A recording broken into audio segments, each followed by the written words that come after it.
Hey church family, Pastor Quinn here. Two quick things that I want to let you guys know about before we kick off service. We have two kids events that are coming up that are super important and of course near and dear to my heart. On March 1st, that's a Wednesday night from 7 to 8:30, we are kicking off our quarterly event that is going to happen. This is going to be something where we educate caregivers, parents, whatever you would consider yourself that is looking after children or caring for children. We want to educate you. We have our very own Nate Searle who's going to be in the building, who's going to be speaking on the topic of anxiety, and we'd love to educate you. Come and be equipped and encouraged by Nate. It's going to be really, really great. Second thing is we are doing our golden ticket event on April 1st. This is the Saturday before Easter. We're going to be turning this whole church into Willy Wonka's chocolate factory, and we need your help to pull this off. So if you could go onto the website or onto the Church Center app, we can have you sign up for both of those events there. Well, get ready. We are kicking off our series on generosity, and we're so excited for you to join us. From each one of you. It's been a really exciting month. We have seen a whole bunch of new faces here at Burnett, and that gets my engine revving. Every time I see somebody who's new, I try the best that I can to extend the opportunity to get together and to have a coffee and to talk. You know, one of the things that's really important from my point of view is that we don't become nose blind to our own church. What does that mean? Well, when people come into my house, I don't smell my dog, but if my dog doesn't get bathed on a regular basis, people smell my dog when they come to my house, right? And there are things that can go on at the church that you just kind of get used to. It's like, oh, that's so-and-so, or that's that thing that they do, or whatever. That's kind of weird, or, you know, shouldn't probably be happening. And so every time I want to hear from people about what your experience has been like. And so if we haven't had the chance to do that and you're somewhat new here, please reach out to me. I would love for us to have coffee, because I don't want to be nose blind to anything that we could potentially be doing better. The person that I met with this week said something really, really kind and sincere, and something I wanted to share with you. They said that their experience of coming into Burnett Church is that we have a warm spirituality as a congregation. A warm spirituality. I love that phrase for some reason, that the simplicity of a warm spirituality really resonated with me. I appreciated the feedback. And I appreciated the feedback in a week where we're going to start a conversation about generosity. Because, yes, I'm just going to put you out of your misery right now. At some point this month, we're going to talk about money, okay? But we're not going to talk about money the whole month, because generosity is so much more than that. And our end goal is not to help people give more money. It's to help people become the people that God wants them to be. And we believe that God has called us to be generous people. The problem is, of course, sometimes this is one of the areas in church life where people think, well, actually, we're not being very warm. We're putting people in a headlock. We're making them feel guilty, and we're just trying to steal from them. That's the narrative in culture about church from time to time. And I hope with all my heart that you will believe me when I say that is not our end goal here. Our end goal always is to point people towards Jesus Christ and the gospel displayed in his life and the things that he would call us to do and the instructions that we were given from the people that followed him, and go, how can we be more like him? And generosity is a part of that. But you see, generosity is like an end goal. It's like the end game. It's like what you become at the end. It's not what you start out with, because generosity is a function of gratitude and a heart of investment expressed in the life of the disciple. But gratitude doesn't come until we experience wholeness, and wholeness requires for us to admit that we need to be made whole.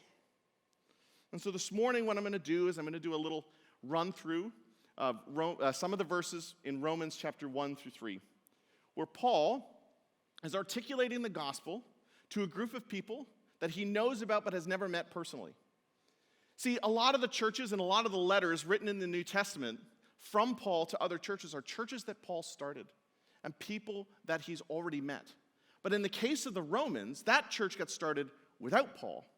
And so Paul, feeling the weight and responsibility of being someone who is charged to help people understand the gospel well, writes this letter to the Romans in anticipation of going to meet them.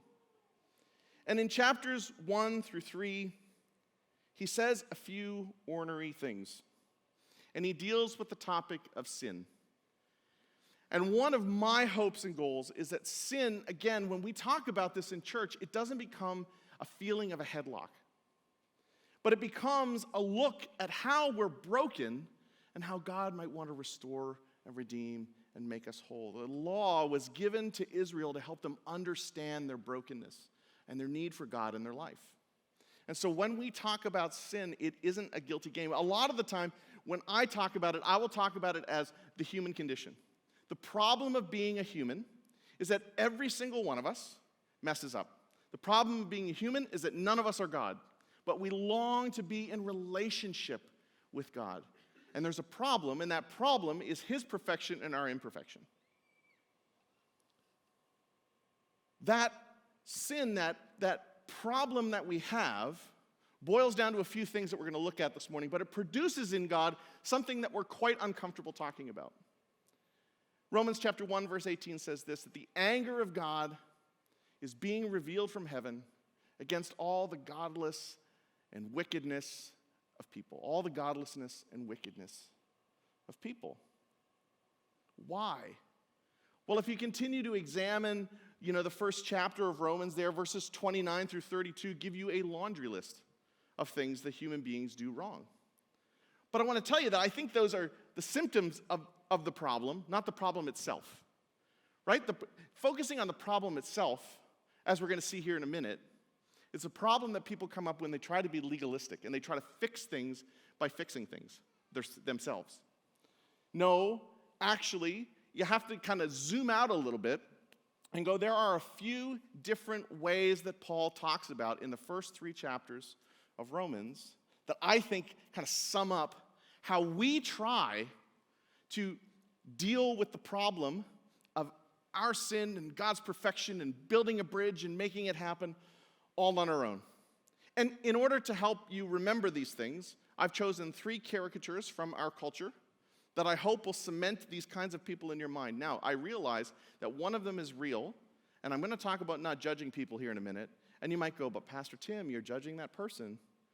But it's more like, no, just the stories about them help us to understand who they are and the life that they live. So that first person is this guy here. Anybody know who that is? Yeah, I mean, people of a certain age definitely know who this is. This is Keith Richards. He's the lead guitar player in the band The Rolling Stones. If you're too young to know who he is, please do some rock and roll research and find out. As a guitar player, I feel like you need to know who these people are, okay?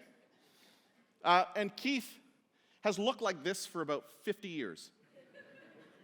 It's amazing that he's still alive. Now, all of you women who were here on Friday night are going to interpret what I'm about to say differently than I mean. But I'm convinced that Keith Richards has become pickled at some point in his life. But it isn't from the power of the Holy Spirit changing him. It's from all the substances that he has been very open about dedicating his life to. And Keith is an example of a person who, without abandon, has chosen to live for themselves. And one of the ways that we can just deal with this human condition problem is that we just ignore it. Atheism pops out of this way of behaving and living. There's no God, so I might as well just live for myself. Okay? So that's one kind of person. If you want a real fancy name for them, you can call them hedonists. Not heathenists, hedonists, okay? Character number 2 is that guy. Ned Flanders, right? Now, a lot of the time, actually, Ned is just a really nice guy, right? A lot of the time, Ned is just a really nice guy. But he tends to have times when he slips into, judging his neighbor, Homer. And it's easy because Homer's incredibly stupid. Like the point of Homer Simpson is to show just how stupid the American man actually is. Okay? No, seriously, that's the whole thing is a commentary on how dumb American men can be. Right? All the caricatures wrapped up into one guy. For instance, once Homer and his family decided that they were going to throw a party. And Ned called the police on Homer and his family. And Ned came by the next day and said, Ned, why did you call the police on me? Well, I heard a hubbub, he said. And Homer said, but we were just having a party. And he's like, well, Homer, unfortunately, because I'm a Christian, I am obligated to assume the worst.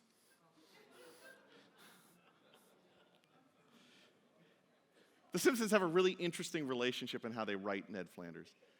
But judging other people without all the information is another way that people try to deal. So this is how it sounds. I'm better than that guy. I'm not bad because I'm better than those people. I'm doing a better job than them.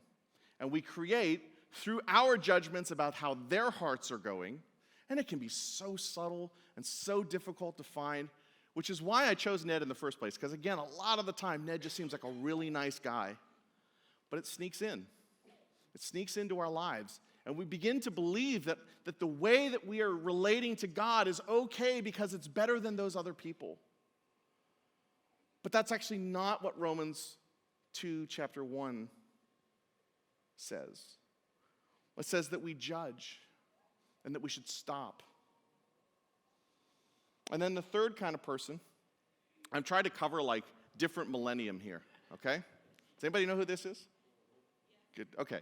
So if you don't, all the kids from the 2000s know exactly who this is, okay? This is Dolores Umbridge. She is a character from Harry Potter. And if that is scandalous to you, we could talk about it later. But she's given a job later in the story to tidy and tighten everything up going on at the school. And she is so rules-oriented. I can't even watch this movie. Honestly, my kids want to watch it every once in a while. I can't watch it because she annoys me so much. She's so dedicated to the rules. She's so dedicated to the rules that she believes that by creating more rules, she can control life and she can make it all happen the way that she wants. Right? She believes every time there's these scenes in the movie where there's this wall and she keeps putting up decree after decree after decree, scroll after scroll after scroll, bangs it into the wall. It's this massive wall, probably the size of this one at the back of the church. It came all the way to the floor. And by the end of the movie, it's covered in rules. Because she believes that she can control and create what she wants to create by creating more rules. And in chapter 2, verse 23, I apologize that I didn't put these on the screen. I didn't realize this until just now. So you're going to have to go back. You can ask me for these verses a little bit later on. But let me tie them into some things that you know well. Because, again, remember, what Paul is doing here is he's passing on what he's learned about the gospel to a group of people that he doesn't know. And this is really important because Jesus said all these things too. Right? That you can't live for yourself. But the most important law is to love the Lord your God. And the first commandment was have no other gods before me. You can't live life and be related to God without admitting that he's there. He said in Matthew chapter 7, in the middle of the Sermon on the Mount, take the plank out of your own eye before you try to take the sawdust out of somebody else's. Don't judge or you will be judged. And in Matthew chapter 23, he comes after the Pharisees by saying, look, you guys believe that you've got it all right because you separate out 1/10 of your mint and your dill and your cumin, which means everything in your life you're trying to control and you're trying to make sure that you do the right thing, but you've made all these other rules and you hang them on other people. And you make the weight unbearable to manage because you're trying to make it on your own merit. And every one of those problems and all of the laundry list and all of the things that we lump under this human condition, symptoms of the condition, sin, whatever you want to call it, is that they mistreat other people. You cannot sin and treat other people well. And so God's anger comes out of the fact that we, in the way that we behave, are mistreating all the people around us, or at least some of the people around us, some of the time. We can't seem to help it. And mistreating others creates a problem for us, and it creates a problem for God. Now, some people seem to have a real problem with the idea that God could be angry in the first place, because the Bible tells us that God is love. So how can God be love and be angry? I don't know if anybody's ever had this conversation, this internal dialogue, or a conversation with somebody else. Well, let me try to bring it down into something really, really simple. In my house, I already mentioned our dog, who sometimes we're nose blind of. Apologies if you come over when we're nose blind. We have a hierarchy of people who love our dog, okay? I'm going to use the kids as an example. So Mackenzie, my smallest and youngest, likes our dog. Watson is his name. Likes Watson. But she could most of the time do without Watson. She doesn't really need him. She doesn't go looking for him very often. She doesn't call him to cuddle. He exists. She'll be pleasant to him, but she doesn't need him around. Okay? If he disappeared, her life probably wouldn't change dramatically. My oldest, Layla, she calls on the dog when she needs comfort. Okay?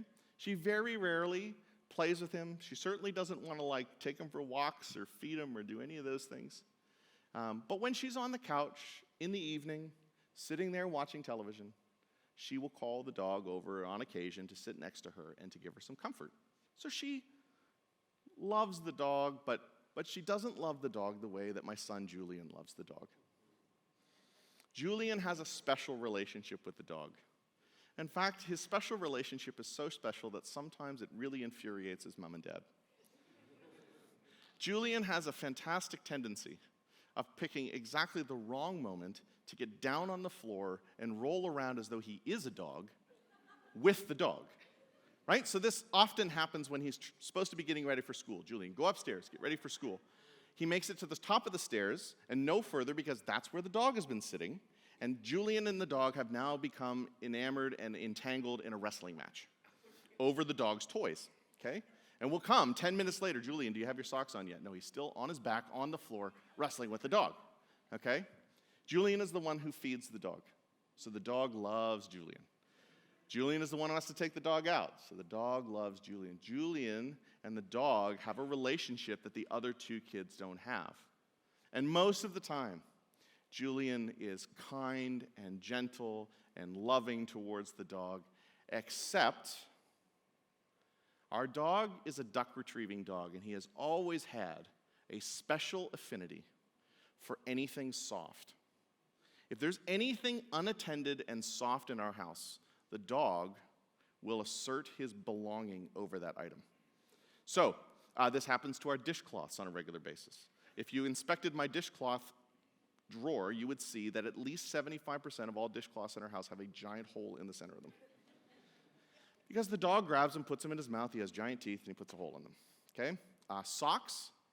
Just yesterday, we found one coming out the wrong end in the garden because he eats them, ingests them, and puts them through. He loves them. He eats them on a regular basis. It's a snack that he has. Sorry if that was too much information. Trying to make a point here, okay? And the children have been warned for many years that they should keep their doors closed because the dog loves their stuffies. Now, when Julian was a younger boy, he had two stuffies that he particularly loved, but one in particular. Has anybody else's young kids in the last 10 years or so gone through a Paw Patrol phase?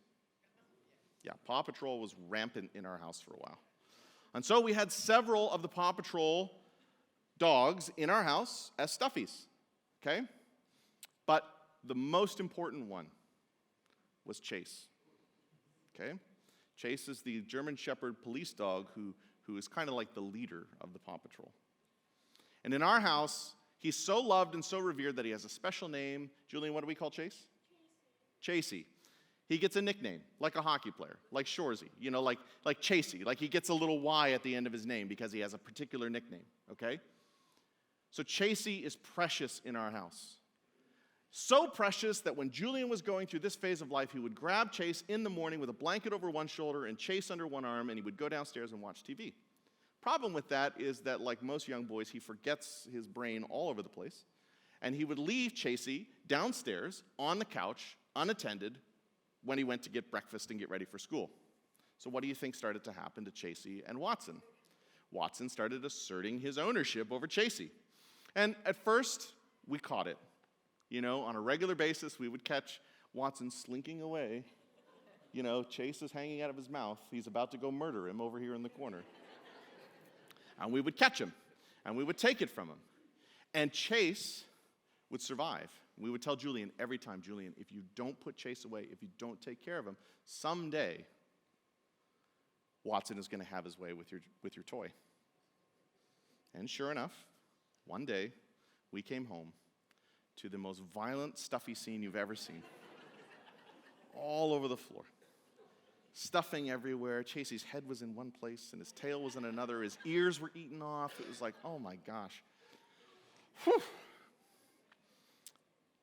That day, Julian didn't love Watson because Watson mistreated something else that Julian loves. And I think that Julian's anger against the dog was completely justified in that moment. Don't you? That the dog took it upon himself to hurt something that Julian loved, and Julian was angry. And see, here's the problem with the God who is love. That the God who is love has to love everyone equally, and if you mistreat one of the things he loves, he can't not be angry. And really, if we think about it, anger itself is not the issue, is it? Anger is not a problem. Anger is not a negative emotion. And in fact, if you ascribe, as this kind of sermon requires you to do, that there is a worldview that says that the God of the universe created man in his own image, therefore the emotions that we experience are part of God's design. Anger is not the problem. What we do with our anger, that's a problem. And I get it, because so many of us have experienced abuse of one kind or another and mistreatment of one kind or another, sometimes entirely severe treatment at the hands of somebody else's anger. But God is not you or I. See, anger can be, although that can be a result of anger, anger can also do something else as well. Like sometimes I come home and I'm frustrated because the house is blown up and I just kind of want no clutter around for that moment. So I clean the house in a state of anger. Anybody ever done that before? Anybody ever found themselves cleaning their house in a state of anger? It's not bad. It just, something needs to get done. And so I'm going to do it. And I'm a little bit angry while I do. Sometimes anger calls me to protect those that I love. I remember once we were in a small little beach town near where we lived in Ontario, and we were trying to cross the road, and this car zipped out. It had nowhere to go. It was the stupidest thing in the universe. All the traffic was stopped. He had nowhere to go. But he pulled out as a bunch of people were coming from the beach and walking across the road. You know, this is one of those places where jaywalking is just what you do because you have to, okay? This car comes ramming out and misses Melissa by like this much. I don't often act out in my anger, but I whacked his car on the trunk, and he turned around, and I shouted at him, and he shouted at me.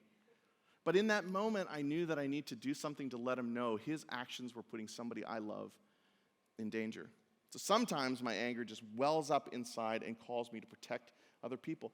Anger is also the root of probably some of the biggest and most important social movements in history. I could list a litany of them, but let's just take Dr. King for a quick second. Do you think that he wasn't angry at the situation that was going on in the world that caused him to start the civil rights movement?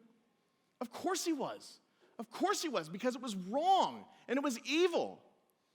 And his anger welled up to the point that he had to take action. And that action is to be celebrated as something necessary in the world.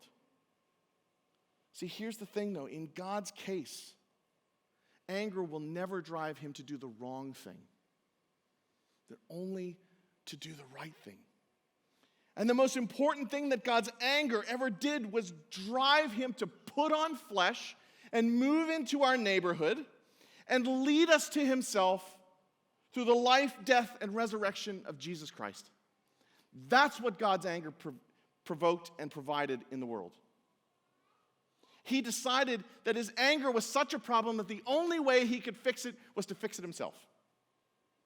And his anger has been satiated by himself for all of us.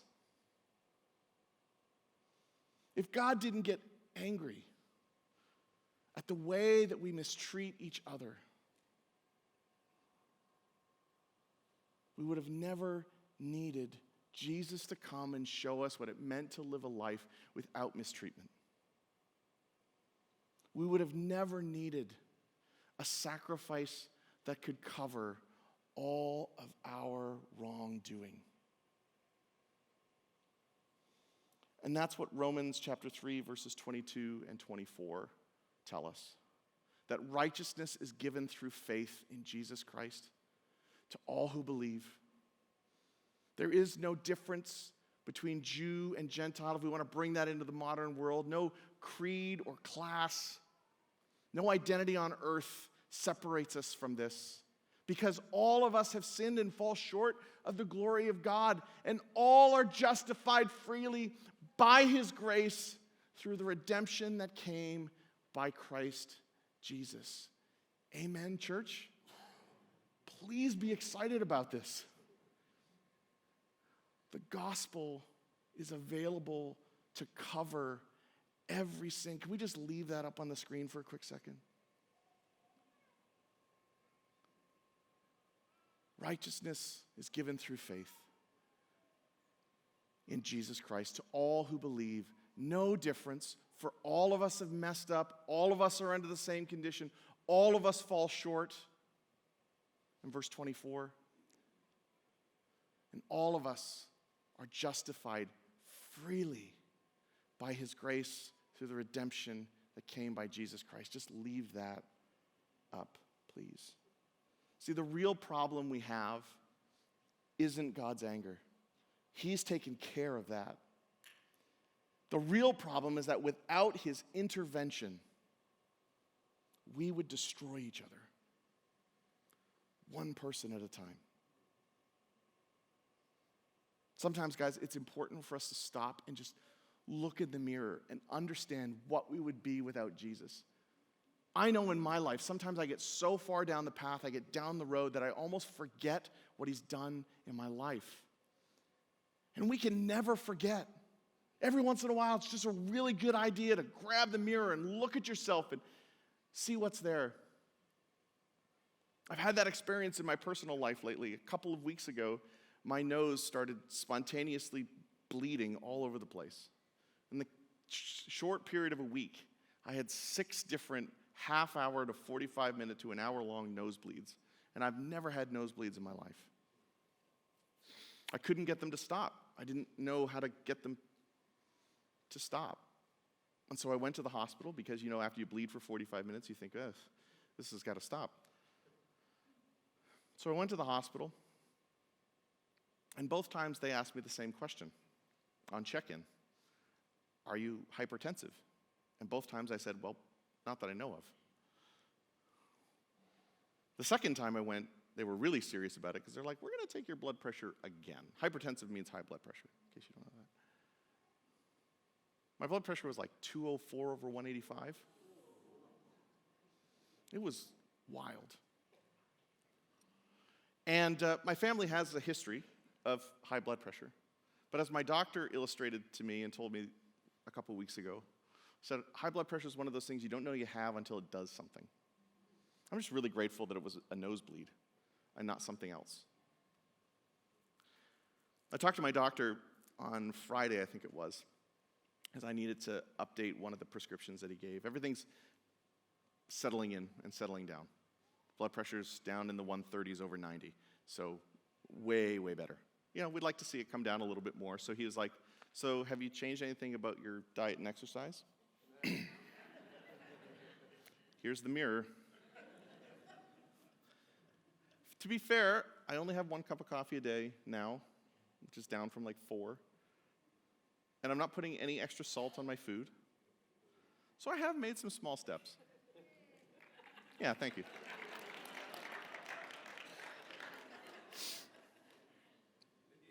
But it's not enough, right? Like, I know it's not enough. Somewhere in the midst of all this COVID nonsense and moving and whatnot, I found like an extra 20 pounds somewhere since I left Ontario. That probably has something to do with not living straight across the street from a YMCA anymore, which was super convenient. It's really nice to look out your window and go, nobody's at the gym. Good, nobody will bug me. I can go now. Right? But the point is, guys, like, if you don't look at yourself in the mirror and you don't get honest with yourself, the problem doesn't change, right? And so all the little excuses for like COVID, like I can go to the gym if I want to. I even bought a kettlebell and an exercise bike, so I really don't even need to go to the gym. I've tried these things, but I haven't put them in my life yet. And I need to. I need to look in the mirror. I need to be honest with myself. And I guess that's what I'm asking for us to do this morning. That before we have any other conversation about wholeness or gratitude or generosity or any of those things, can we just like spend a couple of minutes allowing God to hold up the mirror and as disciples going, Jesus, we just want to be more like you, but we can't get there on our own. We need you. We need your grace in our life to become whole. So I'm going to call the band back up, and they're just going to help us do that.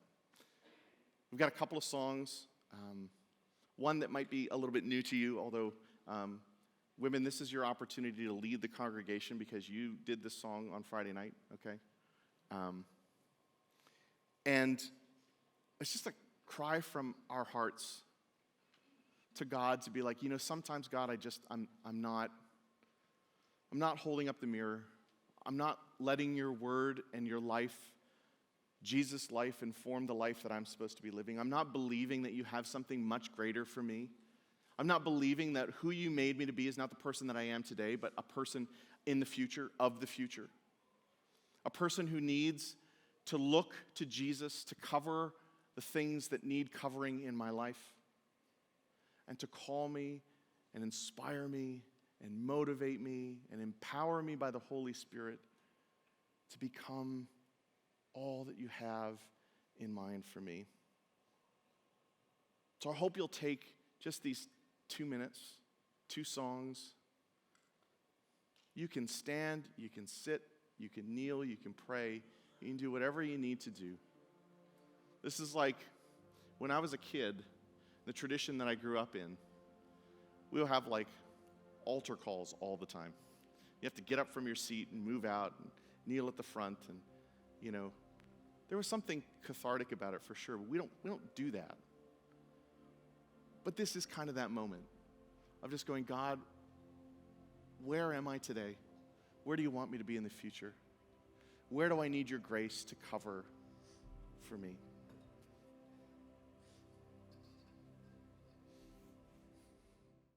Well, that's service for today. Thanks so much for joining us online. If you have any prayer requests or you have any questions at all throughout the week, you can send us an email at info@burnettchurch.com. We'll see you soon.